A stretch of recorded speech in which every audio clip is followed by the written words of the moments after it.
again! Or, for those of you for some reason joining us without watching part 1, just watch part 1, please, because none of this will make sense without it, and it all builds off that. Anyway, to recap, we are, which is to say I am, imagining a hypothetical pie-in-the-sky ideal pitch for a movie reboot of the Fantastic Four that would bring the first family of Marvel Comics home into the Marvel Cinematic Universe. But before we go further, I just want to once again remind everyone that these things are mainly thought experiments just for fun, basically a form of fan fiction, and even if you do think whatever bullshit I come up with here is better than what the real filmmakers come up with or might come up with, the fact is all I'm doing is spitballing an outline full of ideas. I'm not writing a script, I'm not working with studio notes, I'm not planning around budgets and schedules, laboring under deadlines, I'm not doing any of that, so it's not really a fair comparison, and to frame it as such is a disservice to the working screenwriters who do the heavy lifting in this industry. So please just keep that in mind. Alright, so to recap from last time, the foundational gimmick of this pitch is that in this telling, the origin story of the Fantastic Four begins in the early 60s, and the cosmic accident that gives them their powers also shoots them into the future, aka our present, thus giving us a strong thematic through line about accepting and thriving amid unexpected changes to both the world and your place in it, and an excuse to do fish out of water jokes and have lots of groovy retro fashion, design aesthetics, mannerisms, and needle drop music cues surrounding the main characters. Our heroes are thus a big lug whose monstrous new form has ironically only made his metaphorical skin thinner, an overeager young brat who has a lot to offer if only he can learn to control himself, a woman achieving her potential by recognizing she can be more than an unseen supporting player, and a well-meaning but rigid and reflexively dickish old-school dad figure who needs to learn the value of loosening up. Most immediately by coming to understand that what's happened to him and his family is not a problem to be cured, even though he'll be trying to do that for most of the film. Their growth through the challenges of their individual arcs and shared arcs en route to becoming the Fantastic Four, thus forming our central theme and main narrative thrust. But growth requires challenges, and in superhero movies, challenges are created by bad guys. And for the Fantastic Four's first adventure in the Marvel Cinematic Universe, it is absolutely imperative, in my opinion, that the villain of the piece not be Doctor Doom. Stop, listen. Doctor Doom is the greatest comic book villain of all time. He has an awesome look, he has a great name, he is a mad scientist and a wizard and a tyrannical dictator and an evil opposite of the main hero and a personal nemesis and a global threat, and he has a backstory of his own that's every bit as, if not more compelling than the heroes themselves. Which means he is just way too big to burn off in the first movie. You either shortchange him or you shortchange the good guys. Neither of those is a good option. You hold off, you do him in the sequel just like the Dark Knight movies did for the Joker. Period. The end. So which villain do I go with? Well, you know, another interesting thing about having the Fantastic Four come to the MCU of the future as part of their origin is that they'll arrive in a world where people having strange powers isn't really that new of a thing. We'll have already had like 20 years of the Avengers, the Defenders, an Infinity War, Spider-Man is swinging around the city, and yes, Peter should absolutely do a cameo where he meets Johnny Storm. That needs to happen. They're new, but they're not all that new.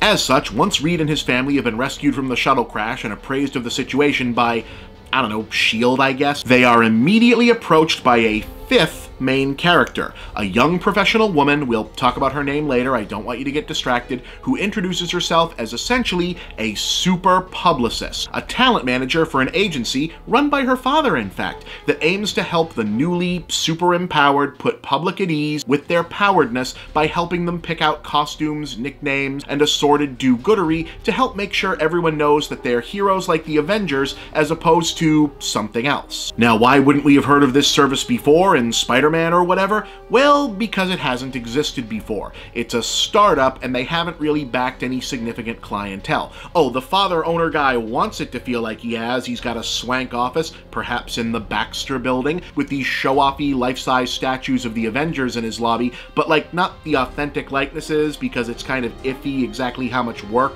he's done with any of them, but he and his daughter see the Fantastic Four as their first real choice prospects. The Four could also use the facilities and help navigating the new world, so there you go, match made in heaven. Yes, hardcore Marvel fans, I know you've already figured out where this is going. Have some patience and be considerate of everyone else. So as mentioned, Reed will be spending much of his time trying to recreate the negative zone experiments in a lab environment in an attempt to cure himself and his teammates. But the others will get to see in action, and Reed eventually just later, encouraged to do so by the publicist lady, stopping crimes, thwarting disasters, fighting C and D list Marvel bad guys for the right kind of fan service, like maybe the Wrecking Crew, maybe the Dogs of Hell, maybe some one-off bad guys from Agents of S.H.I.E.L.D. The important thing is that each scenario will be conveniently matched to each member of the team, showing off the usefulness of their specific powers. Perhaps a little too conveniently. See, the publicist lady, she does have a name, and it's Alicia Masters. Yes, the beautiful blind sculptor who sees through the thing's inner beauty and becomes his love interest, just like in the comics. But also, just like in the comics, that means that the guy running this whole superhero management thing, her father, is actually Philip Masters, aka the Puppet Master.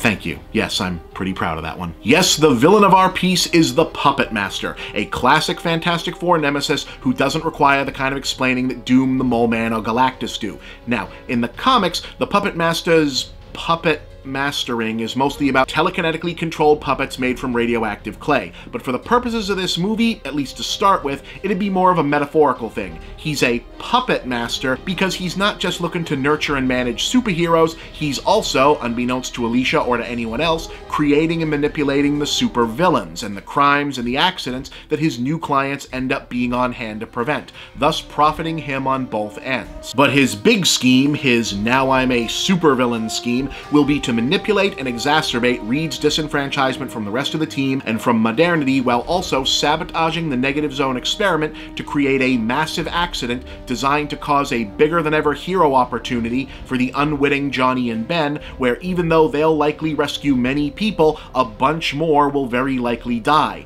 including Reed and Sue, because the Puppet Master has decided that the Thing and the Torch are both the most marketable members of the team, but also the ones he can most easily bend to his own will.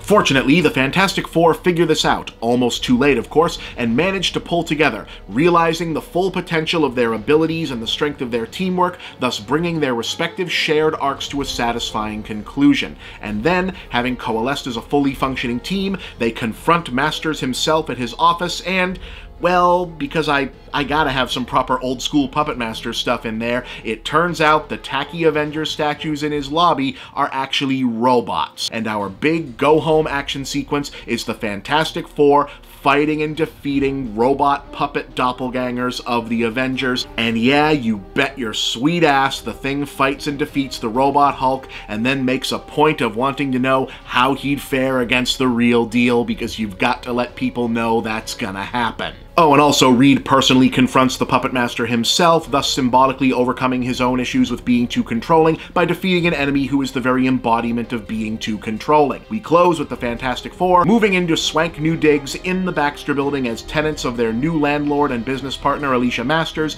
looking ahead to a new world of possibilities. The end.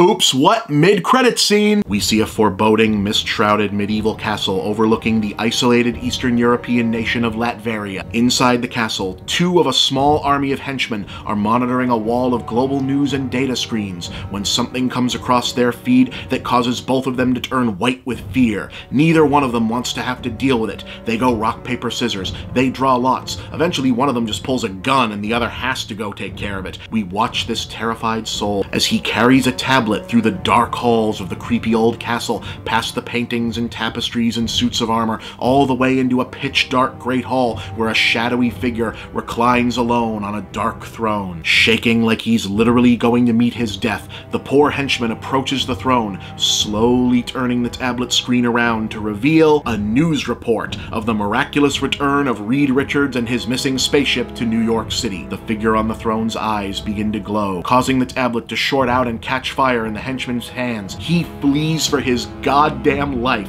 as a single metal glove fist slams down on the stone armrest of the throne. Finally, up into what light there is, stands the unmistakable figure of Dr. Doom. Doom raises his fists to the sky. He throws back his head. Smash cut back to the exterior of the castle as we hear, for the first time ever in the Marvel Cinematic Universe,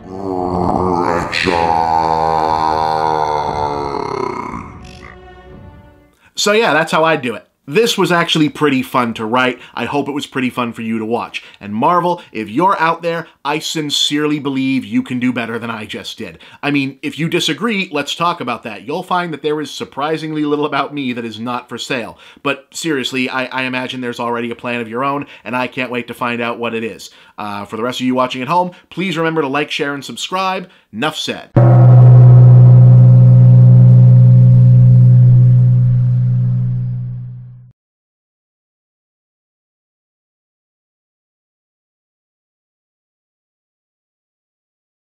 Hey gang, here's a question that keeps coming up. If your handle is moviebob, where are your movie reviews? Well, my old reviews are in a lot of places. You'll find many of them on my YouTube channel, but you'll find the brand new ones on Geek.com, an awesome site that's also your one-stop news source for science, TV, gaming, technology, nerd culture, the works. You can find all my reviews directly by going to geek.com/author/bchipman, because that's my real name, and you can get regular updates on all my reviews and all of Geek.com's other great content by signing up for their kick-ass newsletter at subscribe.geek.com. And don't forget to also subscribe to the Geek.com YouTube channel, where you'll find the videos that accompany my reviews and tons of other great content too. Remember, that's Geek.com, the Geek.com newsletter, and Geek.com on YouTube. Make sure you don't miss out on all the latest MovieBob reviews. You can also check out my own new website, MovieBob Central, where you'll find my blog, links to all my work, and shop for my books, ebooks, and future MovieBob products. And please remember to like these videos, share them with all of your friends, and subscribe to this channel. Thank you for watching another MovieBob production.